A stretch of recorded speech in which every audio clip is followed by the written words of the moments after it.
Bush. What's up, buddy? Nothing. You ready? Ready. All right, here we go.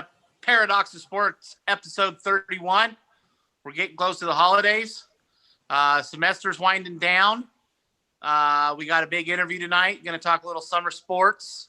But before we do that, Jack, what's the last week been like? It's been just school, just online school. How many more weeks you got before Christmas break? I think 2 after this week. Okay, so just a couple weeks, then you guys go into Christmas. Do you know what your Christmas plans are yet? Are you headed to New Mexico or Lamar? Yes, are you guys staying put, or what's the plan? We're headed to New Mexico. Nice. Now, will you do some hunting? I think in the past on Christmas and stuff, you've went and shot stuff. You going to be shooting stuff down there? Maybe. Okay. I'm not sure. Okay. I imagine it's not an official trip to New Mexico without getting the guns out. Probably going to be shooting targets. Okay. Maybe. Okay. Not any hunting or anything. Gotcha. Just practice hunting. Mm-hmm. Gotcha. Well, what have you watched the last week? What's been on the sports radar? Just football and professional wrestling. Okay, what's been going on wrestling wise? Raw wise, we've got nothing much really. It's been average. AEW, we've got the Inner Circle. They've been having a few arguments. Just like 30 minutes ago, they issued they gathered it together and then determined if they want to keep going with the Inner Circle or disband forever. They decided to keep going. Disband forever seems like something that doesn't really happen in wrestling. No. So now I know one thing I saw a couple weeks ago. I even called the old executive producer right after it happened. Is The Undertaker hung it up? Do you think he's done now for good, or because we've seen him do this? I've seen him do it like 3 times. So do you think he's done, or will we see him again sometime? And we'll maybe see him again sometime. Gotcha. So you don't think he's done? No retirement's complete with The Undertaker. Okay, so yeah, there's always a chance. And then meanwhile on Friday, I've been paying a bit more attention to Friday Night SmackDown lately. Mainly because of the new relationship between Murphy and Aaliyah Mysterio, Rey Mysterio's daughter. And just recently, Murphy lost to King Corbin. Because it's usually like gathered. It's like Murphy is accompanied by Aaliyah, Rey, and Dominic. And King Corbin's alone. But this time he brought 2 people, Steve Cutler and Wesley Blake, who are both teammates in the Forgotten Sons faction of NXT. And also there have been history between Wesley Blake and Murphy. They were a tag team back in the NXT days before they I was going to ask you what it takes then, why that has been kind of what got your attention, but I think you kind of answered the question when you were talking about Ray's daughter. So to get an 11-year-old boy's attention wrestling wise, it doesn't hurt to have a good female product out there. Yeah. Okay. There's nothing wrong with that. I'm just saying that's the avenue. They know what they're doing. That's the avenue they're pursuing, and it's paying off because that's the one you're paying attention to right now. Yeah. Then also paying attention to a few other things such as what Seth Rollins is going to be doing, because ever since Rey Mysterio defeated Seth Rollins, ending their feud that lasted for like 6 months, and Rey Mysterio won with the help of Murphy. Yeah. So I'm also looking to see what Seth Rollins is going to be doing in the near future. Nice. Now it's all still virtual with the wrestling, right? They haven't let the crowd back in yet? No. Okay. I don't know if you saw, I think they made the announcement today. The old head Buckaroo with the PBR to keep going. They have kind of shut down their indoor events, and they're going back to here through the winter, January, February, and he said he maybe even into March. They're going to go back to outdoor rodeos. So that might be something that might trickle into hopefully maybe in the spring, early summer, maybe ends up back in Pueblo. But he actually shot the promo at the arena there at the state fairgrounds.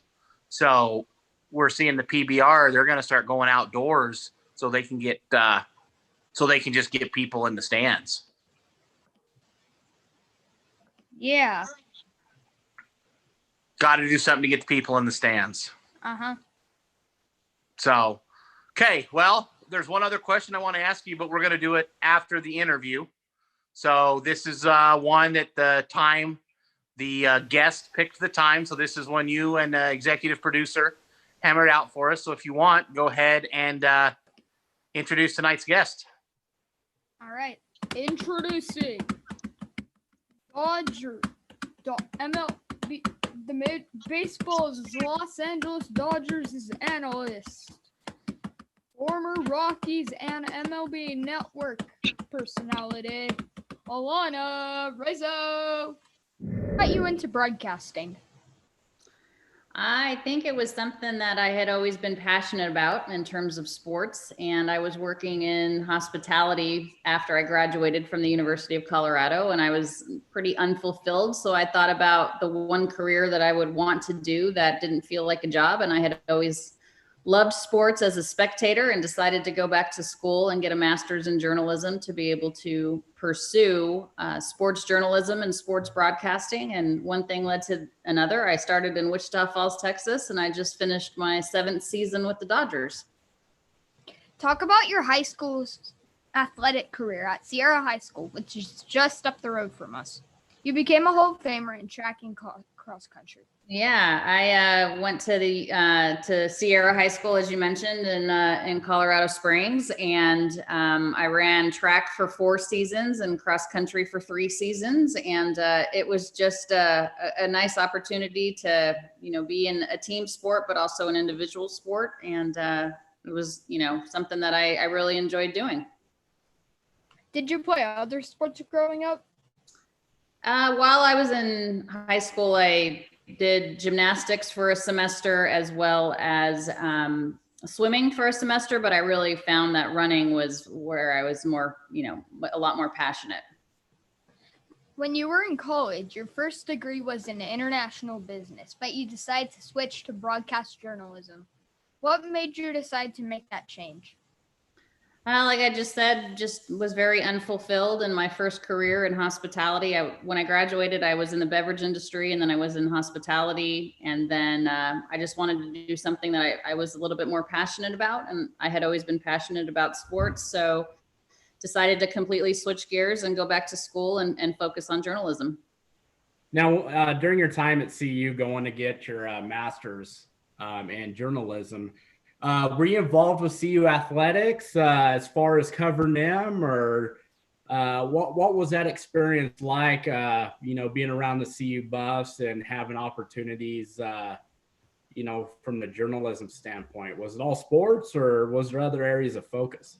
I mean, when you're in the journalism program, you're assigned to a lot of different things. So you have an education beat or a civic beat or whatever it is that is going on at the time, but I always wanted to focus on sports. So I did everything I could to get involved with the athletic department, covering, the basketball team, the football team, some of the other, secondary sports as well. So I had a, fair share of time being able to cover them while I was there. Did you get to rub elbows with Larry Zimmerman? Yeah, I know Zim. I knew Zim. All of the folks at the athletic department that have been around for a really long time. Larry Zimmer, obviously, Dave Logan, when he would come back, Dave Platty, who's been the athletic or the PR guy there forever, as far as the sports information director is concerned. And, of course, now Mark Johnson and all of these different people. So through the course of going to school there and then covering them, when I was back in Denver, I've met all those guys. Yeah, and we'll talk about another legend later on, but I had the opportunity to intern at 850 KOA back 20 years ago, as crazy as that sounds. And I remember getting that call from Larry Zimmer saying I've been accepted into the internship program at KOA, and my jaw just dropped, hearing that voice even over the phone. I was just so mesmerized because you grow up listening to somebody for so long, and then you're working side by side on a daily basis, and first time getting into broadcasting, how do you not become shell shocked when you're dealing with some of these personalities? I just think it's a matter of you're there to do a job. And I don't think I'd be very effective at my job if I was shell shocked by people I was working around or people that I was covering. I mean, I'm there to do a job just as much as they are. And while they have, some people have decades more experience, we're all there for the common goal of putting a good product on television. So I know what you're alluding to in terms of Vin Scully, but Vin was as gracious in person as he appears on television. And, we were teammates for a couple of years before he ultimately retired, but it was certainly an honor to work with him, and around him. And he's still very much a part of what we do, even though he has retired. But you appreciate, those that have come before you. I mean, it serves you well if you ask questions and try to learn from them. But ultimately, I had a job to do as well. So I wouldn't be serving our audience and our viewership if, I didn't do my job.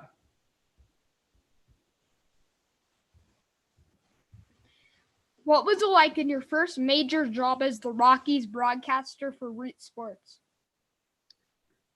When I started with the Rockies, I had a lot to learn about baseball. I knew the basics of baseball, but there was a lot of things that I didn't know. So that goes back to what I was saying, to make sure that you ask a lot of questions. And I relied heavily upon those that have played the game, and just tried to do my research and be prepared as much as possible. When I started, Aaron Cook was the Rockies ace, and of course he's a sinker ball guy. And when I first started in sports, I didn't even know what a sinker ball pitcher was. I had a lot to learn about baseball in general. And, you can be as prepared as possible, but it certainly benefits you if you ask those around you that have played the game. And, I'm never going to know as much about the game as the guy that played. So I try to ask intelligent questions and learn from the players and learn from, former athletes and fellow broadcasters. And little by little with everything, the more at bats you get, the better you become, hopefully. And it's the same thing with broadcasting. The more reps you do, the better you get at it.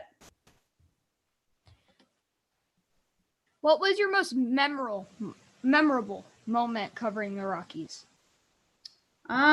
There's been a couple. I mean, I think covering the first no-hitter I ever covered, I've covered 7 now, but Ubaldo Jimenez's was the first I ever covered. And to be able to see him no-hit the Atlanta Braves was very special. And I also had the opportunity to go to the Dominican Republic with him when we were doing, Rockies All Access, and to see kind of where he grew up and the situation he came from, and, how baseball is the ticket out of poverty and despair. And so covering Ubaldo's no-hitter was very special. I had just started with the Rockies when they won 21 out of 22 games in 2007 to go to the World Series, which was insanity. I started right in the middle of all of that. So I didn't even have the opportunity to go to the World Series that year because I was brand new and, bottom of the totem pole type of thing. But, just also the people I've met, the players I've covered. I was at MLB Network when Todd Helton played his last game in a Rockies uniform at Coors Field, and MLB Network sent me out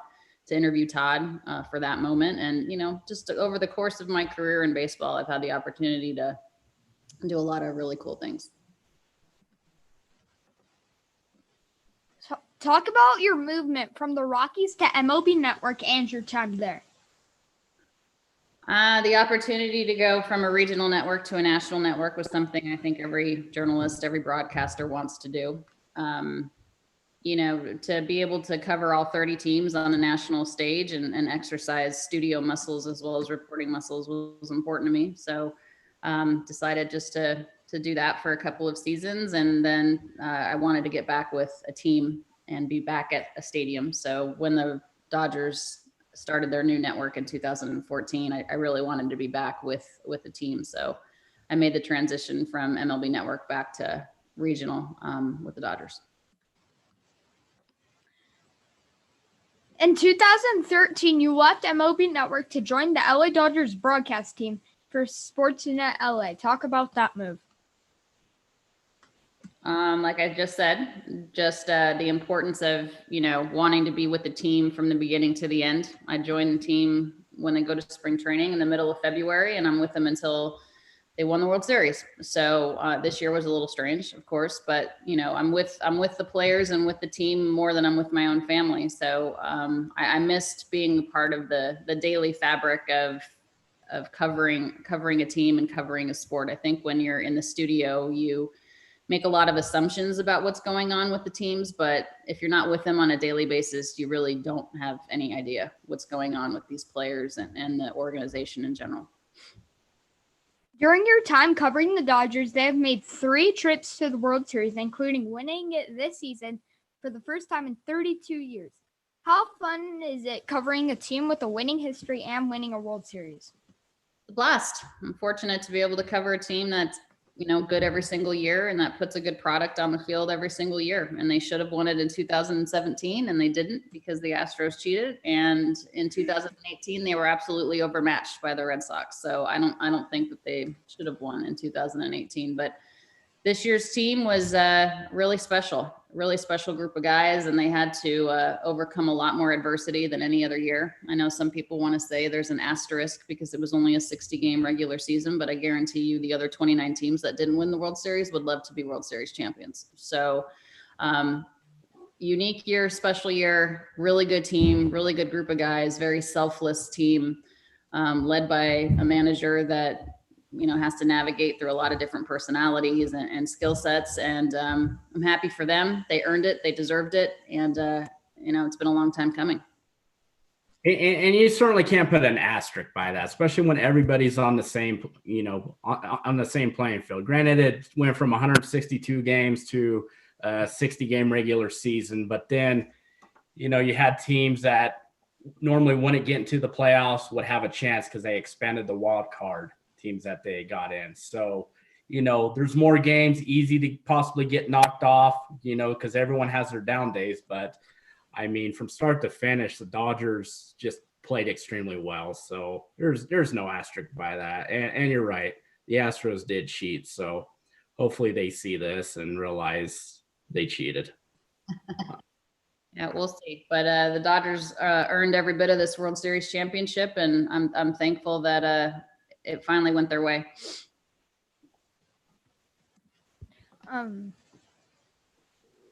Now let's talk actual Dodgers for this offseason. Do you think that winning the World Series will affect the financial status of the Dodgers? I think every year it's a different scenario. I mean, it's certainly the team that's left standing last, has a good opportunity as far as revenue is concerned, just based on limited ticket sales this year, of course, but just merchandise and everyone being excited about a team that won the World Championship. I mean, I think in a COVID year, that's hard to answer considering everything's changed. It'll be interesting to see what they do with some of their players. I mean, the Dodgers, it's no secret they have large pocketbooks, but it's also no secret that across the league, revenue was down because of COVID and lack of fans and everything that we had to deal with. So, every year is a different year. I can tell you this, the Dodgers will do everything they can to repeat next year. And, the day after the World Series ended, they were already working on the 2021 roster. So, we got some key free agents this year. It'll be interesting to see what happens with Justin Turner, Kike Hernandez, Jock Peterson, excuse me, Alex Wood, what they're going to do with him. Obviously, they're committed to winning. They have been for decades, and they will continue to be committed to winning. And they're just as eager to win the World Series in 2021 as they were in 2020. Let's look ahead to the next season since it will be here soon. Gavin Lux is one of the best 2020 prospects. Do you think that second base is his position to lose this upcoming season? I think it's Gavin Lux's to earn. I certainly don't think they're just going to give it to Gavin Lux. I mean, he's had opportunities at the big league level, and he showed that he wasn't ready for it. They didn't have him on the postseason roster. They had him go back to the alternate site to be able to get some consistent at bats because his swing was all over the place. And, they just didn't feel like he was ready to play at the big league level at second base. He's an incredibly talented player. As you mentioned, he's very highly touted. He's a big time prospect, but all prospect means is you haven't shown me anything yet. You have the potential. And until Gavin Lux proves that he can be the everyday second baseman, especially when you have guys on your team like Chris Taylor and Kike Hernandez, if Kike ends up coming back to the Dodgers, that have proven time and time again that they are legitimate defensive second baseman. So we'll see. Gavin Lux, it's his to earn, but it's certainly not a given. What is your opinion on the Dodgers bullpen for this 2021 season?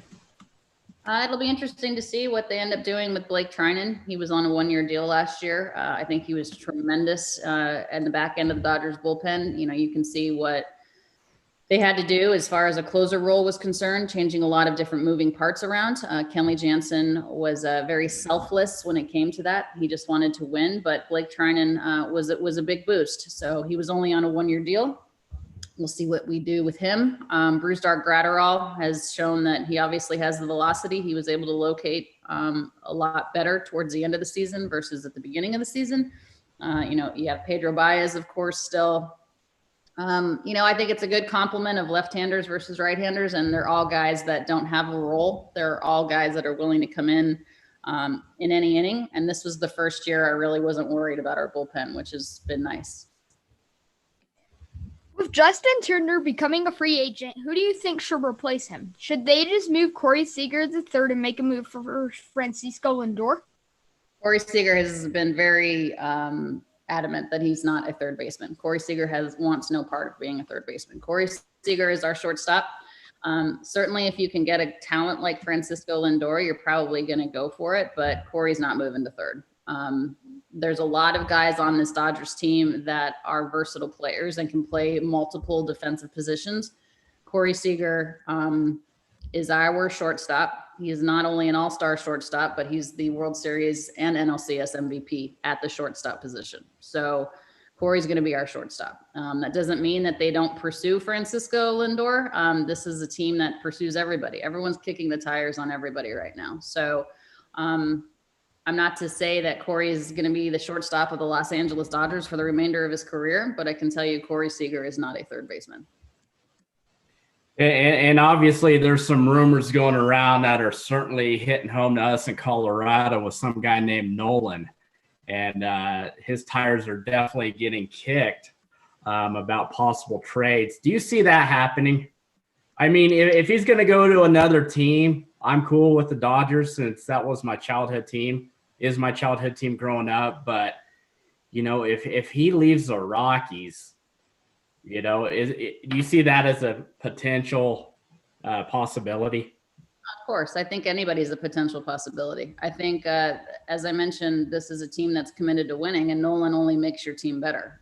Again, Justin Turner is a third baseman. If they decide as a league and as the players union that they're going to keep the DH in both leagues, I could see Justin Turner coming back as a DH because Justin Turner can still hit. Nolan Arenado, of course, would fit right in with the Dodgers. And obviously he's a Southern California guy.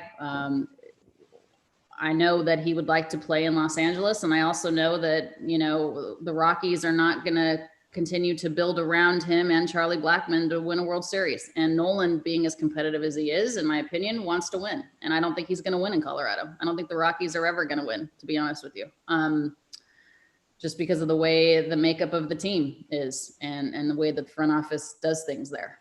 And I can say that now, having covered them for 5 years and having covered the Dodgers for 7.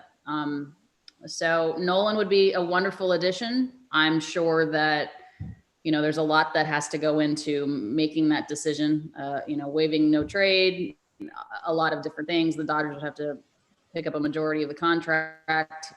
So would the Dodgers love to have Nolan? Sure. But it all has to make sense in terms of longevity, moving parts. What are they going to do with Justin? Is there going to be a DH? And all of the different financial aspects of it as well. Also, the starting rotation is a problem due to the absence of David Price. Should the Dodgers make a move for Trevor Bauer? I don't think our starting rotation was a problem at all. They won the World Series with the starting rotation they had. You have Clayton Kershaw, who pitched brilliantly and got rid of the postseason narrative. You have Walker Buehler, who has proven time and time again that he's a big game pitcher. You had Julio Urias, who's incredibly effective coming out of the bullpen or as a starter. And then you have two young arms in Dustin May and Tony Gonsolin that, while Gonsolin didn't have the prettiest postseason in the world, was also proved that he was incredibly effective. So you think about the fact that you don't have David Price as a left-hander. Kenta Maeda goes to the Twins. Rich Hill goes to the Twins and then obviously has surgery, so was not effective for them this year. But considering who we lost and what we were able to do, and then you have Ross Stripling as well. So, we lost a lot of key guys, but you have guys in the pen that can give you long relief and can start and relieve. And you have some really, I feel like I'm even missing a starter between Kirsch, Buehler. I'm missing somebody, but I think our starting rotation was pretty good. Are they going to look at other arms? Of course. But I think you also have to think about the Dodgers are a team that can win, but they can also develop. And we've gotten some pretty big pieces without having to give up the majority of our farm system. And I think they'll continue to do that.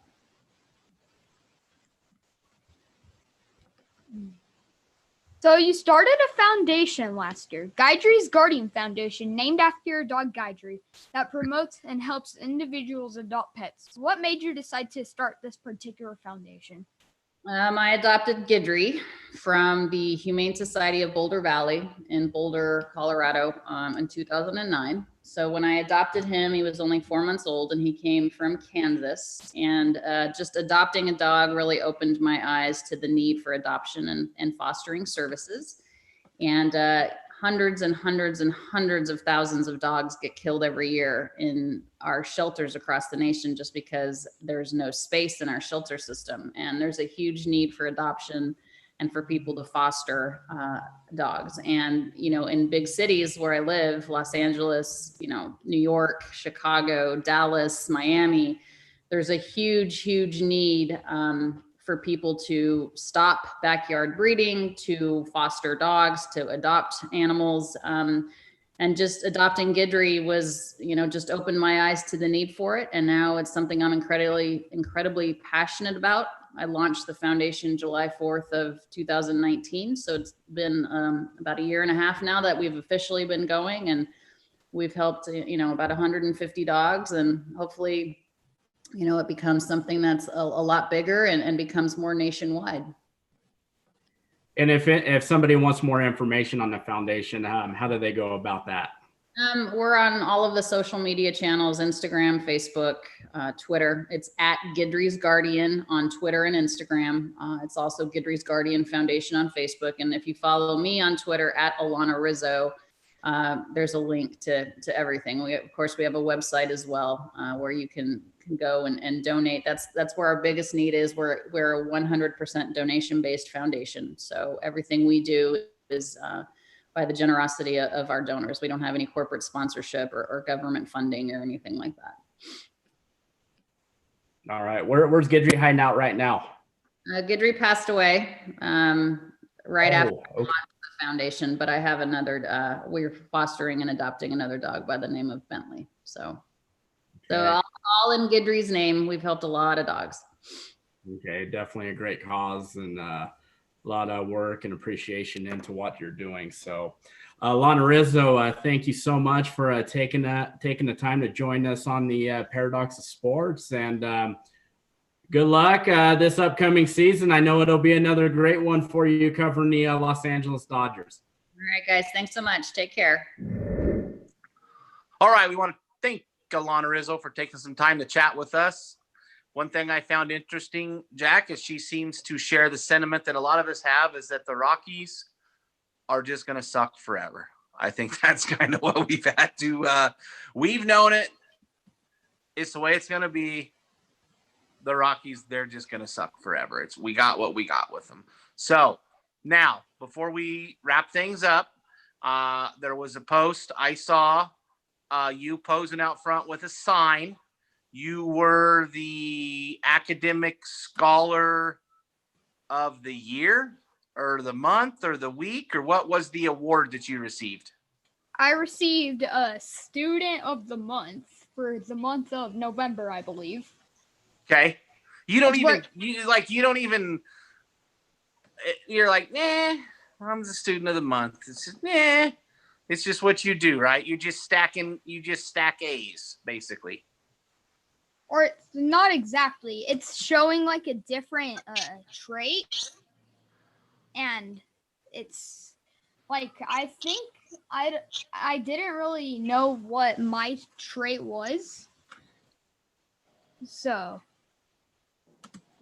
You mean other than just sheer awesomeness? You have the trait of awesomeness. It's okay. We know. So you got a couple more weeks. It doesn't sound like you're going to get to do basketball yet, right? Like that's shut down. Yeah.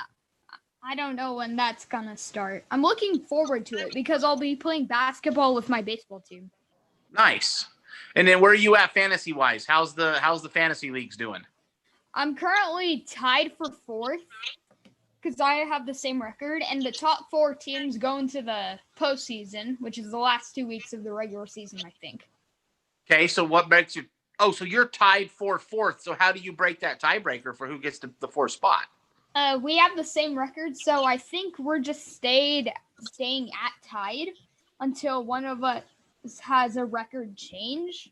Like, gotcha. So you still have there's still a few more weeks of the regular season then. Although I have scored way more points in their game than in average game than him.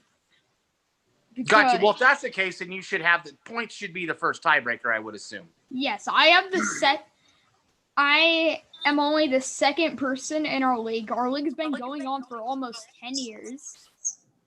And I'm only the second one in history to score 200 points in a single game. Did you win when you scored the 200 points? Of course. Okay. Well, sometimes, like when you throw a stat out like that, sometimes the crappy thing is you score 200 and the other guy goes 204. And you see a big one, or sometimes you'll see someone score 92 points and win 92 to 88. Like fantasy's a weird animal, man, sometimes on how that stuff works. So the Broncos, was it the Broncos game? I think it was the Broncos game where the guy from the Chiefs made the touchdown catch in the end zone and they didn't review it. Was that in the Broncos game? Yeah, that was Tyreek Hill, yeah. Okay. What's your take on that with the NFL? Like, do you think in that situation they need to stop the game? Like, does the NFL need to have somebody up there watching?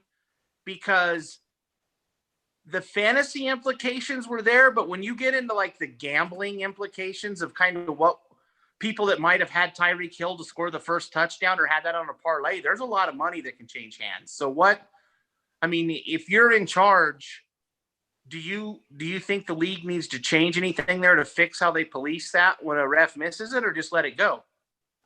They should add like a sky cam that's programmed to notice something and then send it to the thing in Manhattan. I don't know if they've already had that yet, but I think it'd almost be easier just to have, how there's a guy that's supposed to let the coach know he needs to challenge it. I think maybe you just need to have a guy that lets the ref know, hey, we need to take a look at this. Yeah. Something. You got to do something.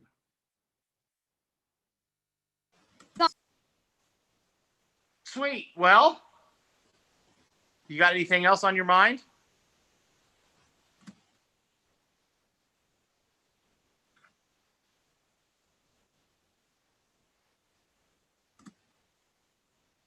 What are we looking at? What are we typing up? What are we going through? What's going on over there? What's going on over there? What's going on over there? I don't know. What's going on over there? What? I'm just giving you a hard time. We're wrapped up. We're about ready. Are you ready for a break now from school? Yes. How bad does virtual school suck? Can you put it into words? Like, I see stuff, you know, we're lucky up here. Peyton and Madison are still getting to go. Morgan's locked down at college, but she's getting to do some clinicals or whatever they're doing there. But for doing the full virtual stuff, how bad does it suck? Other than the fact that you get your work done way faster, I don't like it at all. Is it the social aspect, like you miss your buddies and just the interaction of being at school and having fun? Yeah. Okay. Well, I hope it don't last, man. We got to get you guys back in school. We got to get you back on the sports fields and just doing stuff. So I don't know. Hopefully here in the next 60 days, things change and things get a little better. So I guess with that, we're about done. We did start a couple things. We got an Instagram page now. The executive producer's been working on the gram. We talked about, we haven't really made progress. I'm not sure where we are with the TikTok, but that might be something we're going to try to play with a little bit too.